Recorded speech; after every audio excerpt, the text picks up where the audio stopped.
할렐루야 샬롬하고 우리 인사합니다. 할렐루야 샬롬 샬롬 샬롬 샬롬 샬롬. 하나님 사랑합니다. 여러분 주 안에서 사랑합니다. 네, 오늘 본문 12장 말씀이죠. 22절에서 28절 말씀. 우리 예수와 바알세불입니다. 이 말씀이 마가복음 3장 20절에서 27절, 누가복음 11장 14절에서 23절에도 같이 증거되죠. 22절에 보니 그때 귀신 들려 눈물고 말 못하는 사람을 데리고 왔거늘 예수께서 고쳐주심에 그 말 못하는 사람이 말하며 보게 된지라. 놀랐겠죠? 그 주변에 있는 사람들이 무리가 다 놀라 이르되 이는 다윗의 자손이 아니냐니. 바리새인들은 듣고 이르되 이가 귀신의 왕 바알세불의 힘을 입지 않고는 귀신을 쫓아내지 못하느니라 하거늘 예수께서 그들의 생각을 아시고 이르시되 스스로 분쟁하는 나라마다 황폐해질 것이요 스스로 분쟁하는 동네나 집마다 서지 못하리라. 만일 사단이 사단을 쫓아내면 스스로 분쟁하는 것이니 그리하고야 어떻게 그의 나라가 서겠느냐. 또 내가 바알세불을 힘으로 귀신을 쫓아내며 너희의 아들들은 누구를 힘입어 쫓아내느냐. 그러므로 그들이 너희의 재판관이 되리라. 그러나 내가 하나님의 성령을 힘입어 귀신을 쫓아내는 것이면 하나님의 나라가 이미 너희에게 임하였느니라. 사람이 먼저 강한 자를 결박하지 않고서야 어떻게 그 강한 자의 집에 들어가 그 세반을 강탈하겠느냐. 결박한 후에야 그 집을 강탈하리라. 나와 함께 아니하는 자는 나를 반대하는 자요 나와 함께 모이지 아니하는 자는 해치는 자니라. 이렇게 말씀을 하고 있죠. 사람들이 예수께 병자 한 명을 데리고 온 사건이 있어요. 그죠? 지금 말씀 속에. 그 병자는 눈이 멀고 말을 못하는 사람인데 그렇게 된 것은 육신에 문제가 있어서 그런 것이 아니고 귀신이 들렸기 때문이다. 우리가 영적으로 해석을 해야 된다는 거죠. 예를 들어 밉게 보는 누군가가 있어. 아니면 반복되는 어떤 일을 자꾸 얘기를 해도 고쳐지지가 않아. 그러다 보면 내 마음속에서 제가 요즘에도 느끼는 거지만 미운 생각이 들잖아요. 우리 지금 쟤는 저렇게 말을 안 들어. 이쁘지가 않아. 그래도 가서 막 안아줘야 되는데 우리 내가 조 실장한테 얘기를 한 것처럼 딸 자꾸 거짓말을 하는 것은 엄마가 그걸 싫어하니까 그걸 피하기 위해서 사랑하는 거야. 사실은 딸이 엄마를 사랑하니까 인정하니까 그러지 그렇지 않으면 뭐 있는 대로 그냥 얘기할 수도 있는 거지. 근데 엄마는 자꾸 미운 거죠. 미워 하면은 딸은 점점 더 도망을 가요. 관계가 좋아질 수가 없어. 근데 그럴 때 엄마가 포용하고 싸서 이렇게 같이 얘기하려고 하고 그 아이의 뜻이 뭔지를 이렇게 알아가지고 돌려가지고 다독거려주고 하면은 마음 문이 열리는 그러한 거와 똑같은 거죠. 귀신이 들렸기 때문이구나 라고 알고 나면 그 사람이 불쌍한 거예요. 그런 마음이 돼야 합니다. 그 사람의 육신적인 눈과 입은 멀쩡한지 모르지만 귀신이 그의 생각과 몸을 사로잡아서 보지 못하고 말하지 못하도록 지배하고 있는 것이다. 지금 안 나오고 있는 누군가가 있어요. 성도가. 그죠? 예, 그럴 때 그 사람은 또 안 나옴을 통하여서 뭔가를 하나님이 깨닫게 하고 깨달아야 할 그릇인데 못 깨달으면 두들겨 패서라도 깨닫게 합니다. 그런데 그냥 좀 두고 보는 그런 상황이면 그냥 담담하게 지나가면서 그래도 생활 안에서 영향을 끼쳐야 되겠죠? 완전히 그냥 내버려둬서는 안 됩니다. 예수께서는 그 사람을 고쳐주셨어요. 그죠? 예수님은 그를 지배하는 귀신을 쫓아내주셨고 귀신 들렸던 사람은 곧 보게 되고 말을 할 수 있게 됩니다. 이러한 일이 눈앞에서 만약에 우리 주변에서 일어난다면 난리가 나겠죠. 그죠? 귀신 들린 사람이 멀쩡해진 모습을 보고 무리들은 그 시대에 놀랐어요. 여기서 놀랐다는 말은요. 엑시스탄토라는 말로 머리 빠진 정신이 나가니라는데 그 정도 뭐 정신이 정말 완전히 이거 뭐야 이게 무슨 일이야 혼미해질 정도로 놀랐다라는 거죠. 그들이 귀신 들린 사람을 예수께로 데리고 올 때 예수님이 그를 고쳐주시기를 기대했지만 막상 그 일이 일어나게 되니까 놀라서 정신이 없었던 것이다. 또 하나 더 생각이 번뜩 나는 게 뭐 방법이 없어 생활 안에서 문득문득 깨닫고 느끼는 게 하나님이 주시는 마음인데 신학을 한답시고 그걸 연구를 하느라고 막 입술이 다 뒤집어지고 패이고 막 뚱뚱 붓도록 고심을 하는 누군가가 계셔요. 근데 그 얘기를 하면서 도대체 왜 그랬느냐고 물어봤더니 성경 보다가 그냥 이걸 모르겠고 막 하다 보니까 열을 받아가지고 그런데 나중에 저 혼자서 속으로 뭐 그렇게까지 그럴 일이라고는 나중에 혼자 저 수영하다가 물에 2번이나 빠졌어. 그 생각을 하다가 어찌 웃음이 나는지 웃다가 보니까 몸이 자세가 흐트러져가지고 물을 막 먹고 2번을 빠졌던 그런 기가 막힌. 그러면서 느끼면서 감사한 건 이건 정말 에피소드니까 못된 부분일 수도 있는데 세상에 나는 그냥 말씀만 읽어도 너무 좋은데 그 말씀을 가지고 뭘 그렇게 꼬집어 뜯어서 그거를 뭘 알아내려고 하다가 열을 받아가지고 입술이 다 패여가지고 뚱뚱 부뚜룩할 것까지는 뭐 있어. 난 그냥 줘도 참 나는 감사하네. 이런 마음이, 물론 그릇이 다 다르죠. 그런 그릇이 있고 이런 그릇이 있고. 근데 저는요 막 웃으면서 하나님, 저는 그냥 하나님 말씀만 읽어도 너무 좋은데요. 그리고 너무 깊이 그렇게 뭘 그렇게 더 알아야 돼요? 예수님이 엄청 쉽게 말씀하셨거든요. 모든 걸 다 예를 들어서 얘기를 하셨고, 그래서 우리도 비유도 예를 많이 들지만 물론 신학자도 있어야 합니다. 뭐 그런 것을 논하고 뭐 이렇기 때문에 근데 그거는 천국에 가면 다 알게 될 일이고 하나님밖에 몰라요. 우리 사람들은 이렇게도 만들어보고 저렇게도 만들어보고 하면서 뭔가 발전적으로 하려고 그것도 필요할 수는 있겠지만 전 뉴스를 많이 보려고 하지 않습니다. 세상에 무서운 일들이 얼마나 많이 일어나요. 내가 어떻게 할 수 있는 것도 아니고. 근데 하나님이 하시는 일이죠. 근데 조금은 알아야 되겠죠. 예, 지금 뭐 기름 전쟁으로 인해서 기름값이 막 2,000원대가 넘어가고 당장 차 타고 다니는데 어려움 있지 않습니까? 이럴 때 하나님이 나라를, 이 땅을 우리 이 대한민국이 아니라 하나님 치리하고 계시는 이 땅들, 이 전쟁, 이런 소용돌이에서 또 그걸로 인해서 중간에서 또 착복하는 사람들이 있어요. 기름값이 꼭 원유가가 그래서가 아니라 중간 사람들은 또 그걸로 또 어디에든 그런 사건이 있죠. 이런 부분들이 좀 잘 정리가 될 수 있게 해주옵소서. 우리가 기도할 필요는 있습니다. 그런데 모든 걸 다 알아가지고 껌껌이 그걸 염려하고 걱정하고 머릿속에다 집어넣고 마음속에다 두려워하고 겁을 내면 세상을 어떻게 평강하게 살 수 있어요. 그리고 천국을 가는 것은 여러분들 물론 하나님을 알고 믿고 가는 거지만 중요한 건 우리 마음 안에 평강이 있어야 천국 갈 수 있어요.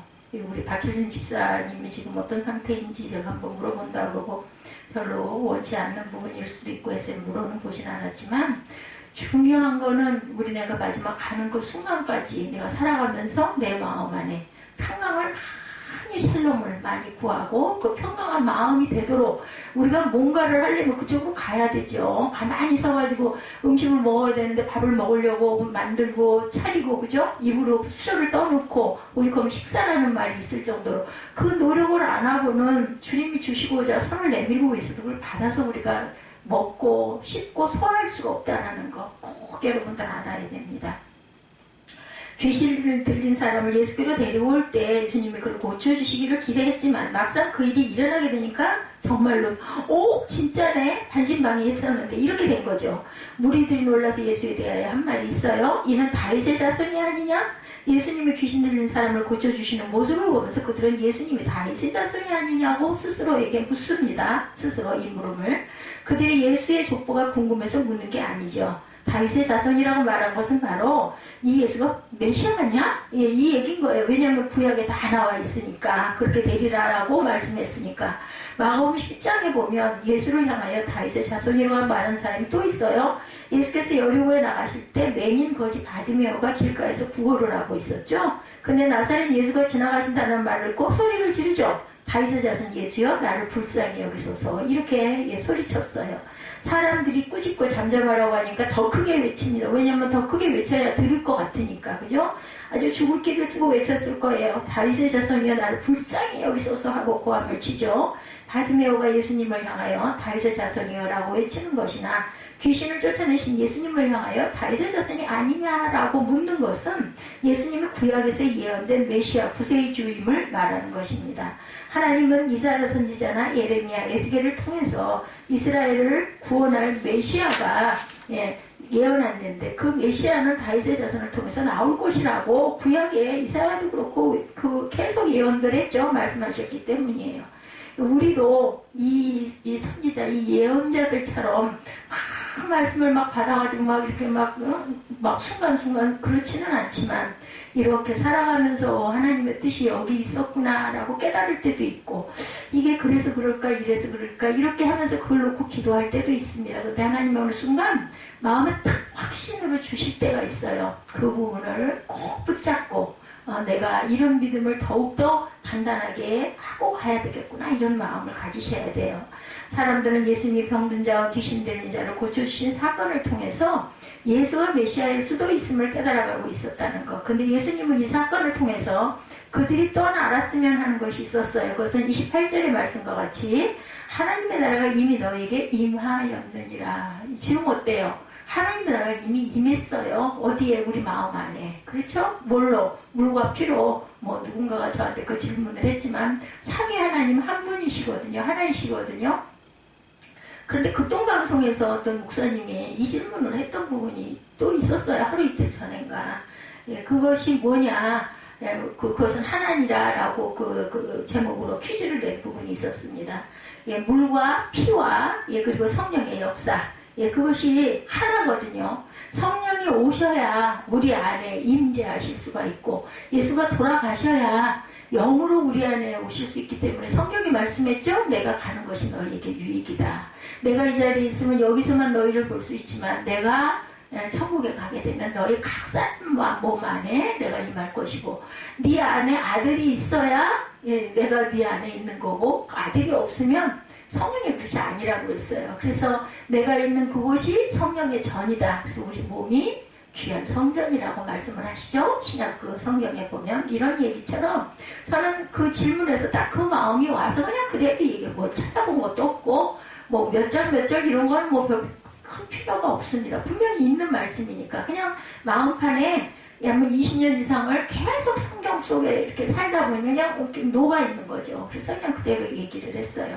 하나님의 나라가 이미 우리 안에는 임해 있습니다. 근데 도대체 왜 이래요? 악이 우리 안에 공존해 있기 때문이에요. 우리가 원죄를 타고났기 때문에. 예수님은 공생애를 시작하면서 사람들이 회개하러 천국에 갖고 왔다고 외치셨죠? 그리고 이제 예수께서 병든 자를 고치시고 귀신 들린 자를 쫓아내는 사건은 하나님의 나라가 이미 임했음을 드러내는 사건이에요. 증거예요. 증거. 증명하고 있는 거죠. 근데 모든 이들이 하나님 나라의 임재를 경험했던 것은 아니죠. 안타까운 것은 오늘 말씀에 등장하는 바리새인들은 동일한 사건을 보고도 하나님 나라가 임재를 깨닫지 못하고 도리어 하나님의 나라를 대적하는 일을 했어요. 오늘 말씀을 통해서 우리 가운데 하나님의 나라가 어떻게 임하고 있는지를 살펴보고 또는 하나님의 나라의 임재와 관련해서 우리가 해야 할 일은 무엇인지 한번 깊이 생각해 봅니다. 여러분 묵상의 뜻을 아시죠? 깊이, 그죠? 예, 그 개가 뼈다귀를 핥고 그 아무것도 나올 것도 없는 걸 붙들고 막 그걸 깨물고 긁고 하는 것 같은 그러한 말씀 속에 그래서 우리가 이 말씀은 되도록이면 천천히 읽어야 합니다. 예, 그냥 읽을 때 다르고 천천히 그 뜻을 생각하면서 한자 한자를 들여다보면서 읽을 때가 다른 거죠. 하나님 나라의 임재를 깨닫지 못하고 도리어 하나님의 나라를 대적하는 일을 했다는 거죠. 예, 그래서 하나님 나라 임재와 관련된 그 무엇 먼저 이 땅에 하나님의 나라가 임한다는 것은 이 땅에는 사탄의 나라를 결박하는 것과 관련이 있다는 거. 요한 1서 3장 8절에 예수님의 사역에 대해서 말씀하고 있습니다. 하나님의 아들이 나타나신 것은 마귀의 일을 멸하려 하심이라고 말씀하셨어요. 예수께서 메시아로 이 땅에서 하시는 일은 마귀의 그 일을 멸함으로써 마귀가 지배하는 죄악된 세상에서 이 땅을 구원하시는 일, 그 안에 살고 있는 생명, 우리를 또한 구원하시는 일, 그러면서 이 땅을 정화하시는 일을 하시는 것입니다. 예수님은 귀신을 들린 사람의 몸에서 귀신을 쫓아내시고 그가 더 이상 귀신에게 지배받지 않는 존재를 살아갈 수 있도록 구원해 주셨고 그로 하여금 하나님 나라의 임재를 경험하도록 아니 귀신을 벗겨내야 온전한 정신이 되어서 하나님을 깨달아 알지 않겠어요? 보지 않겠어요? 예지를 향해서 늘 제가 기도하는 부분이 바로 그겁니다. 하나님을 알게 하여 주옵소서. 귀신이 들려 있다는 거 그걸 제거해내서 벗겨내서 제정신이 들어가지고 정말 크게 하나님을 깨달아서 귀한 그릇이 되기를. 왜냐하면 거기서 교회가 세워졌고 아이들 둘이 거기서 양육을 받았어요. 저녁이면 성경을 읽었고 아주 싫었다고 그래요. 아주 그거 하는 게 너무너무 싫었다. 근데 이제 뭐 4살, 5살, 6살, 뭐 7살, 8살 이러면서 쭉 자라면서 초등 과정을 거기서 제가 붙들고 예배하고 기도하고 저녁 밤이면 그렇게 하면서 아이들이 지금도 성전에서 살고 있고 신학대학을 갔고 뭐 본인은 뭐 어디를 뭐 전학을 해서 어쩌고저쩌고 하지만 그건 하나님이 알아서 하실 일이고 우리는 기도할 뿐입니다. 알 수가 없죠. 하나님 나라의 임재를 경험하도록 해야 하고 경험해야 합니다. 그래야 나아가요. 경험을 하고 깨져서 나갑니다. 그 순간에 하나님 나라의 임재를 경험하지 못한 사람도 있죠. 누구예요? 바리새인들이에요. 율법을 너무나 잘 아는. 귀신을 쫓아내는 예수님의 모습을 보고 우리들이 놀라서 이분이 메시아일 수도 있어라고 수군거릴 때 바리새인들은 예수에 대해서 부정적이고 모욕적인 말을 합니다. 네가 귀신의 왕 바알세불을 힘입지 않고는 귀신을 쫓아내지 못하느니라. 그렇죠? 그들은 예수님의 귀신의 왕 바알세불을 힘입어 귀신을 쫓아냈다고 말합니다. 바알세불은 열왕기하 1장 2절 3절에 나오는 에그론 사람들이 섬기는 신 바알세불을 일컫는 말입니다. 그 뜻은요, 파리들의 군주예요. 바알세불이. 네, 바알세인들은 바알세불은 귀신들의 왕의 의미로 사용했어요. 바리새인들은. 바리새인들은 예수님이 하시는 일을 보면서 예수님이 사탄의 힘을 빌어서 귀신을 쫓아냈다고 모욕적인 발언을 합니다. 오늘 성경 본문에 지금 오늘 마태복음 12장 말씀이죠. 12장에 나와 있는 말씀입니다. 22절부터 말씀하고 있어요. 바리새인들은 일찍이 예수님을 가르친 그 행동을 보면서 예수님을 하나님의 율법을 거스르는 죄인으로 여기죠. 그래서 그들은 예수님을 미워했고 이미 예수님을 죽이고자 모의를 합니다. 바리새인들의 마음에 있는 예수님을 향한 정죄의 미움, 그리고 자신들이 의롭다고 여기는 교만함이 그들의 마음을 지배하므로 결국 자신들 앞에 계신 메시아를 보고 도리어 사탄의 하승인 것처럼 말하고 있다는 거 우리 참 분별 잘해야 됩니다. 그렇죠? 예수님은 바리새인들의 영적으로 무지한 말씀을 들으시고 그들에게 반문하세요. 만일 사탄이 사탄을 쫓아내면 스스로 분쟁하는 것이니 그러고서 어떻게 그의 나라가 서겠느냐? 이렇게 되묻습니다. 당연한 거죠. 스스로 분쟁하는 나라가 황폐해지는 것은 당연합니다. 나라가 망하는 이유 중에 하나가 외부적인 공격에 의한 것일 수도 있지만 나라 안에 분열이 있을 때 스스로 자멸하게 되죠. 그런데 사탄의 나라는 사탄을 중심으로 해서 더럽고 악한 영들이 뭉쳐져 있는 것입니다. 예수님은 영적인 무직 가운데 있는 바리새인들을 향해서 귀신 들린 사람을 고쳐주시는 그 사건이 무엇을 의미하는지를 말씀하고 계십니다. 28절이죠. 내가 하나님의 성령을 힘입어 귀신을 쫓아내는 것이면 하나님의 나라가 이미 너에게 임하였느니라. 아멘. 귀신 들린 사람이 고침받는 것은 사단의 나라가 임한 사건이 아니라 하나님의 나라가 임한 사건임을 말씀하고 계세요. 예수께서 귀신을 쫓아내심으로 그 사람은 사단의 권세로부터 해방이 되고 하나님의 다스림을 받는 천국의 백성이 된 거죠. 그리고 하나님의 나라는 두 번째, 사단의 권세를 결박하는 성령님의 능력을 경험하는 사건입니다. 예수님은 사람이 먼저 강한 자를 결박하지 않고서야 어떻게 그 강한 자의 집에 들어가 그 세간을 강탈하겠느냐라고 말합니다. 사단은 강한 존재예요. 사람으로서는 사단의 능력을 상대할 수가 없습니다. 그렇지만 우리가 성령의 능력 가운데 있을 때 사단을 결박함으로 하나님의 나라의 임재를 경험할 수 있고, 성령이 우리에게 임하셔야 우리가 강해질 수가 있는 거예요. 내가 강한 게 아니라 내 안에 계신 성령께서 나를 보호하시기 때문에. 예수님은 귀신을 쫓아내신 것을 하나님의 성령을 힘입어 쫓아내신 것으로 말씀하고 계십니다. 하나님 나라에서는 성령께서 활발하게 역사하는 곳이죠. 예수께서 세례를 받으실 때 하늘에서 임하신 성령님은 예수님을 능력으로 이끄셨어요. 예수께서 사람들에게 하나님의 나라를 선포하시고 말씀을 가르치시고 사람들을 고치실 때 성령께서 예수와 함께 하셔서 그의 능력이 되어 주셨습니다. 근데 성령님의 운행하심을 깨닫지 못하는 이들은 하나님 나라의 임재를 또한 깨달을 수가 없어요. 느끼지를 못하고 보지를 못합니다. 그러니까 눈이 있어도 보지 못하고 귀가 있어도 듣지 못하죠. 그래서 하나님의 나라에 대해서 대적하는 일을 하기가 쉽습니다. 바리새인들은 예수께서 성령의 능력으로 하신 일을 뭐라고 했어요? 귀신의 왕 바알세불의 힘을 입어서 귀신을 쫓아냈다, 이렇게 말합니다. 성령께서 하신 일을 귀신이 한 것처럼 바리새인들은 말했던 거죠. 예수님은 이러한 바리새인들의 언행에 대해서 크게 질책을 하십니다. 그들의 말은 예수님을 모독하기 위해 한 것이겠지만 정작 그들의 말은 성령님을 모독하는 씻지 못할 성령 회방죄, 성령 모독죄를 지은 거죠. 사람에 대한 모든 죄와 모독은 사함을 받지만 성령을 모독하는 것은 사함을 받지 못한다고 말씀하십니다. 사람들이 서로를 향하여 조롱하고 욕하는 죄를 지을 수가 있어요. 그리고 그러한 죄는 용서함을 받을 수가 있습니다. 그렇지만 예수님은 용서받지 못하는 죄가 있는데 그것은 성령을 모독하는 죄라고 말씀하시죠. 성령님이 하신 거룩한 일을 귀신이 한 더러운 일처럼 말했기 때문이죠. 그리고 누구든지 말로 성령을 거역하면 이 세상과 오는 세상에서도 사하심을 얻지 못하리라. 성령께 순종할 때 심판을 면하는 것이죠. 성령님께서 사람들로 하여금 예수님을 그리스도라고 고백하도록 믿음을 주시는 분이십니다. 그런데 이를 거역함으로 예수님을 구주로 영접하지 않으면 그 사람은 죄로부터 용서함을 받을 수도 없고 결국 죽음에 이를 수밖에 없는 거다. 성령을 통해서 우리가 구원을 받죠. 예, 물과 피로 그래서 구원을 받습니다. 바리새인들은 성령님의 역사를 모독했을 뿐만 아니라 예수님을 구주로 말씀하시는 성령님의 말씀에 거역함으로 사함을 받지 못할 죄에 머물게 된 것입니다. 예수님은 성령을 모독하는 바리새인들을 향해서 독사의 자식들아 이렇게 고함치시죠. 예, 열매로 나무를 안다고 또한 말씀을 하시죠. 바리새인들이 예수님과 성령을 모독하고 성령을 거역하는 것은 나쁜 나무에 열리는 나쁜 열매와 같은 것이라고 비유하십니다. 근데 왜 이러한 나쁜 열매를 맺게 되냐면 그 마음에 악한 것이 쌓여서 악에서 뭐가 나오겠어요? 악한 독이 나오겠죠? 살리는 영이 나오지 않습니다. 그래서 좋은 나무에는 좋은 열매가 맺히고 감람나무에는 감람 열매가 맺힌다고 그러죠. 예, 그래서 바리새인들이 예수님과 성령님을 모독하는 성령을 거역하는 것은 나쁜 나무에 열리는 나쁜 열매와 같다라는 거. 예, 바리새인들이 그 마음에 악한 것을 쌓아놓음으로 사단의 활동 무대를 만들어주게 되었고 죄의 지배를 받게 된 것이라는 것.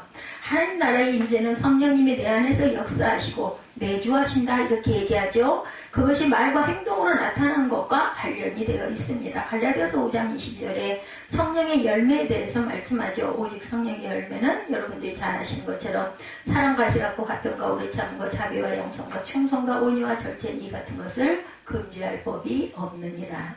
우리 마음에 성령이 계실 때 우리는 좋은 열매를 맺는 언어와 행실을 하게 되고 하나님의 나라 임재를 경험하게 됩니다. 근데 반대로 갈라디아서 5장 19절에서 21절에 성령의 열매가 아니라 육체의 열매를 말하고 있죠. 육체의 일은 분명하니 음행과 더러운 것과 호색과 우상 숭배와 추술과 원수 맺는 것과 분쟁과 시기와 분냄과 당짓는 것과 분열함과 이단과 투기와 술 취함과 방탕함과 또 그와 같은 것들이라.